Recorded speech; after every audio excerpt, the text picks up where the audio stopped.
Bem-vindo ao canal Total Audiolivros.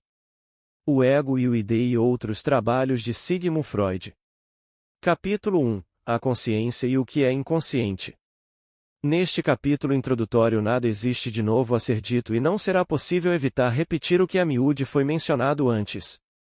A divisão do psíquico em o que é consciente e o que é inconsciente constitui a premissa fundamental da psicanálise, e somente ela torna possível a estar compreender os processos patológicos da vida mental, que são tão comuns quanto importantes, e encontrar lugar para eles na estrutura da ciência.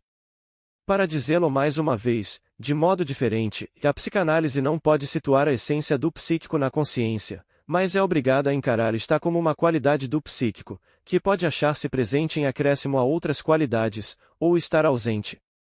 Se eu pudesse supor que toda pessoa interessada em psicologia lera este livro, deveria estar também preparado para descobrir que, neste ponto, alguns de meus leitores se deteriam abruptamente e não iriam adiante, pois aqui temos a primeira palavra de teste da psicanálise.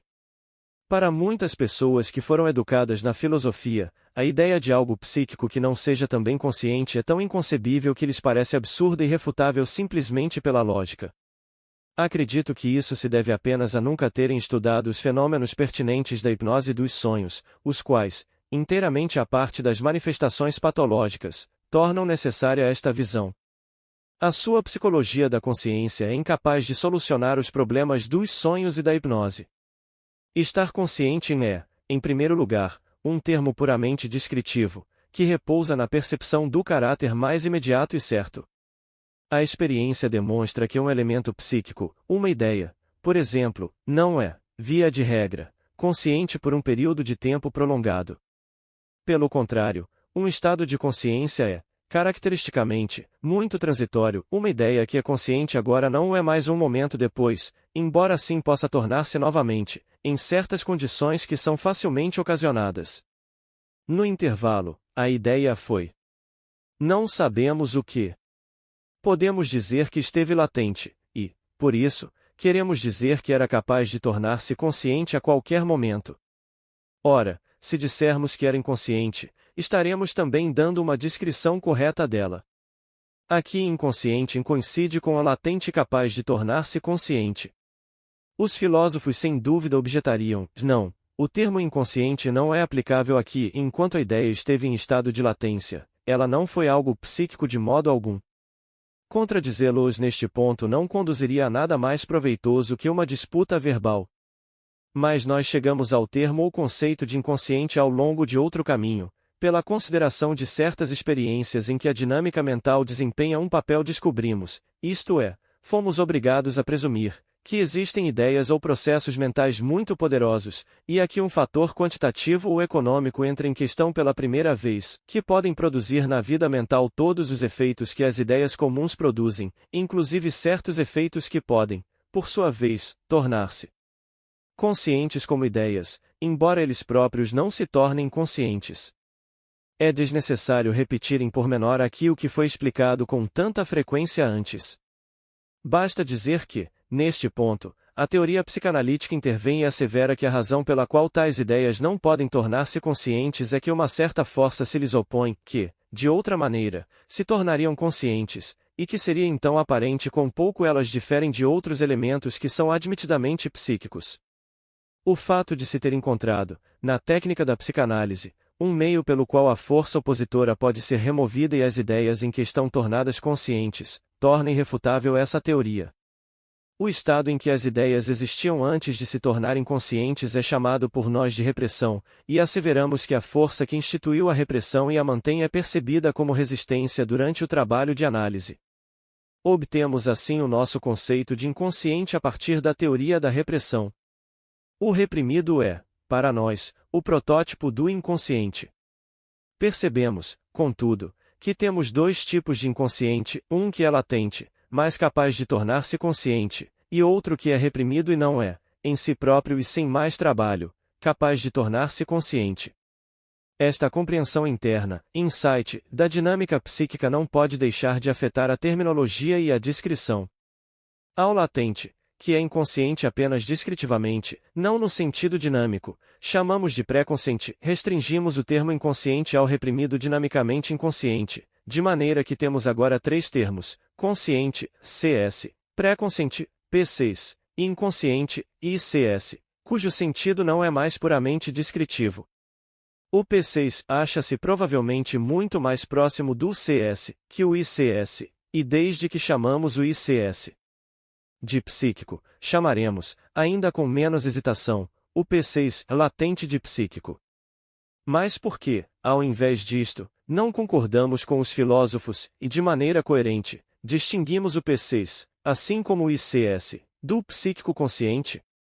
Os filósofos proporiam então que o P6 e o ICS fossem descritos como duas espécies ou estágios do psicoide e a harmonia se estabeleceria.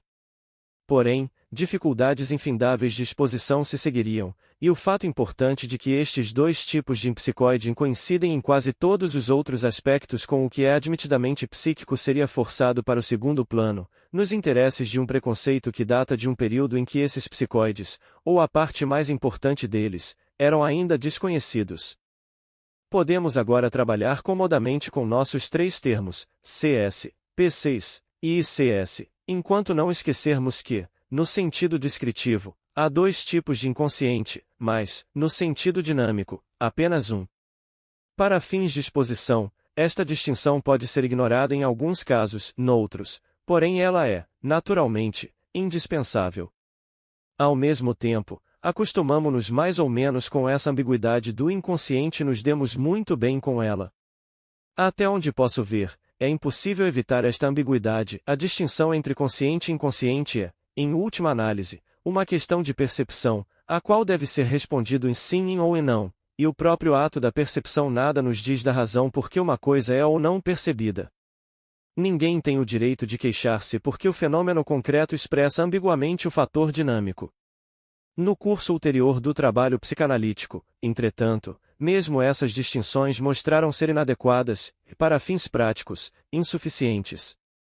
Isso tornou-se claro de várias maneiras, mas o exemplo decisivo é o seguinte. Formamos a ideia de que em cada indivíduo existe uma organização coerente de processos mentais e chamamos a isso o seu ego. É a esse ego que a consciência se acha ligada. O ego controla as abordagens à motilidade, isto é, a descarga de excitações para o mundo externo. Ele é a instância mental que supervisiona todos os seus próprios processos constituintes e que vai dormir à noite, embora ainda exerça a censura sobre os sonhos. Desse ego procedem também as repressões, por meio das quais procura-se excluir certas tendências da mente, não simplesmente da consciência, mas também de outras formas de capacidade e atividade. Na análise, essas tendências que foram deixadas de fora colocam-se em oposição ao ego, e a análise defronta-se com a tarefa de remover as resistências que o ego apresenta contra o preocupar-se com o reprimido. Ora, descobrimos durante a análise que, quando apresentamos certas tarefas ao paciente, ele entra em dificuldades, as suas associações falham quando deveriam estar se aproximando do reprimido. Dizemos-lhe então que está dominado por uma resistência, mas ele se acha inteiramente inadvertido do fato e, mesmo que adivinhe, por seus sentimentos desprazerosos, que uma resistência encontra-se então em ação nele, não sabe o que é ou como descrevê-la. Entretanto, visto não poder haver dúvida de que essa resistência emana do seu ego e a este pertence, encontramo-nos numa situação imprevista. Deparamo-nos com algo no próprio ego que é também inconsciente, que se comporta exatamente como reprimido, isto é, que produz efeitos poderosos sem ele próprio ser consciente e que exige um trabalho especial antes de poder ser tornado consciente.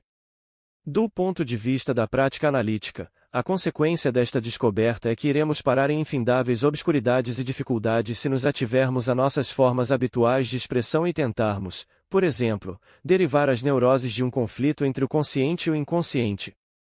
Teremos de substituir esta antítese por outra, extraída de nossa compreensão interna, insight, das condições estruturais da mente, a antítese entre o ego coerente e o reprimido que é expelido, split off, dele.